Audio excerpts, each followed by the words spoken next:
जानेंगे how to calculate rise and tread of stairs. हमको कोई चढ़ाव रहता है तो उसके राइजर और ट्रेड हम किस तरह से उसको निकालेंगे। तो सबसे पहले हमको ये निकालने से पहले हमको ये पता होना चाहिए कि हमारा जो दो स्टोरी है, जैसे ये आपका एक ग्राउंड फ्लोर है और ये आपका फर्स्ट फ्लोर है।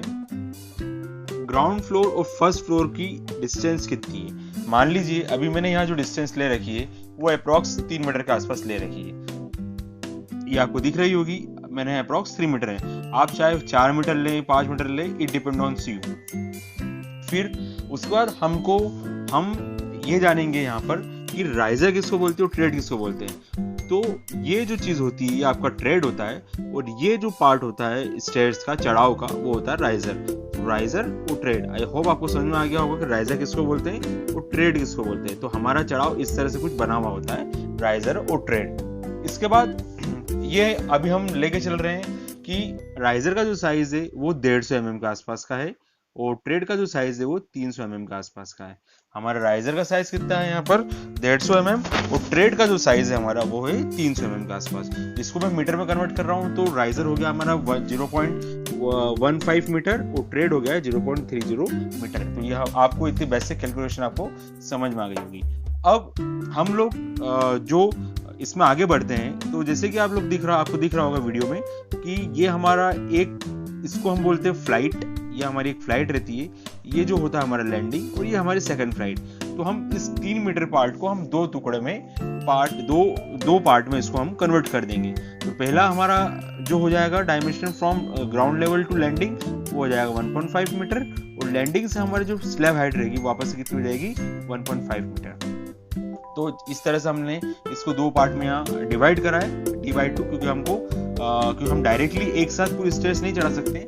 हमारे पास कुछ बाउंडेशंस रहते हैं as per the IS code बोलता है कि जो मिनिमम जो ट्रेड और राइजर होने चाहिए वो अप्रॉक्स आपके 3 से 4 होने चाहिए और जो मैक्सिमम होने चाहिए एक फ्लाइट के अंदर वो 14 से ज्यादा नहीं होने चाहिए। तो हम लोग एक साथ 14 कभी नहीं दे सकते, तो 14 से ज्यादा आप एक साथ कभी नहीं दे सकते। तो हमको अब ये जानना है कि हमारे इस फ्लाइट में कितने राइजर्स आएंगे। तो सिंपल सा आपको क्या करना रहेगा, इसमें आपके पास जो आपका डायमेंशन है 1.5 मीटर जो आपका डायमेंशन है उसको राइजर से आप क्या करेंगे, डिवाइड करेंगे। जैसे कि मैंने यहाँ करा है, राइजर से डिवाइड करा है तो कितना हो गया मेरा 10 स्टेप्स आ गए। तो अब मुझे ये पता हो गया, मुझे ये ज्ञात हो गया है कि अब मेरे को एक फ्लाइट के अंदर 10 टप्पे बिठाने हैं। और ये आप लोग पॉइंट नोट डाउन कर लीजिएगा, जब भी आप चढ़ाव की बात करें तो चढ़ाव के अंदर हमको 4 कॉर्नर पे 4 कॉलम बिठाने पड़ते हैं। और इसका अगर मैं जब प्लान बनाऊंगा, इसका अगर आपको प्लान बना के दिखाऊंगा तो ये आपके कॉलम्स दिख रहे हैं आपको,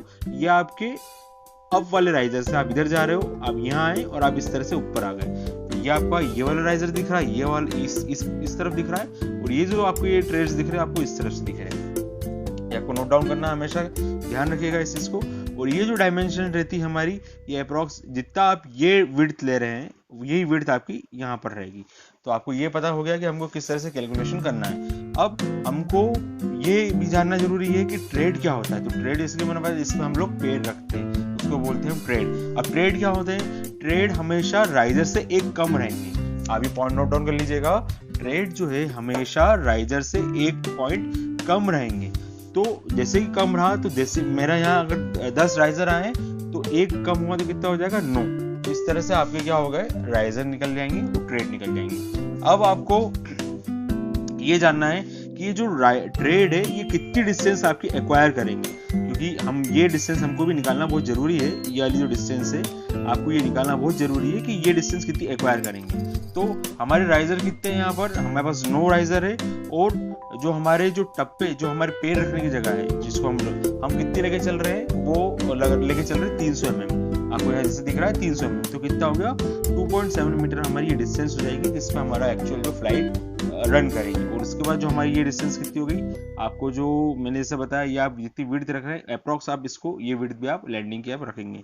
देन अब ये सब करने से आपको क्या हो गया, आपके राइजर निकल गए, आपके ट्रेड निकल गए।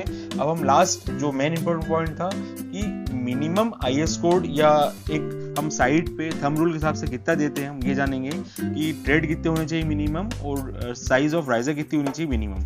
तो मिनिमम की बात करूंगा तो हमारे जो ये होने चाहिए, विड्थ होनी चाहिए, वो कितनी होनी चाहिए, जो विड्थ मिनिमम विड्थ होनी चाहिए वो 850 mm के आसपास होनी चाहिए। जो विड्थ है आपको 850 से कम नहीं देनी है। तो ट्रेड जो होते हैं 10 से 12 इंच के होते हैं, जिसपे हम लोग पैर रखते हैं। जो ये वाला पार्ट रहता है ये ट्रेड होता है, और ये कितना होना चाहिए, 10 से 12 इंच के आसपास होना चाहिए, या फिर बोल सकता हूँ 250 mm या 300 mm के आसपास होना चाहिए। और राइजर जो होने चाहिए हमारे 150 से 190 mm के आसपास होना चाहिए। और कई कई जगह आपको कमर्शियल पे आप जाएंगे तो कमर्शियल जगह पे ये 100, आप ये समझे कि 75 mm से लेकर 190 mm तक भी जाते हैं कमर्शियल जगह पे रहा तो। और 6 इंच से लेकर 8 इंच, और ये कम ज़्यादा भी हो सकते हैं। ये जो फिगर है इसका अकॉर्डिंग टू द ईयर, जो आपके पास स्पेस है उस हिसाब से आप इसको कम ज़्यादा भी कर सकते हैं। और लास्ट डायरेक्ट फॉर्मूला हम लोग जानेंगे कि राइजर क्या होते हैं। राइजर क्या होता है, height of floor bye risers.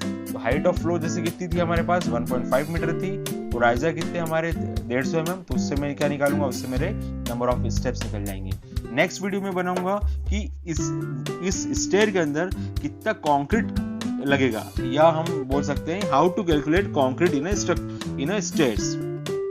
तो मेरे चैनल को लाइक करें, सब्सक्राइब करें, ज़्यादा शेयर करें, ताकि इस टाइप के नॉलेजेबल वीडियो में आपको ज़्यादा शेयर कर पाऊँ।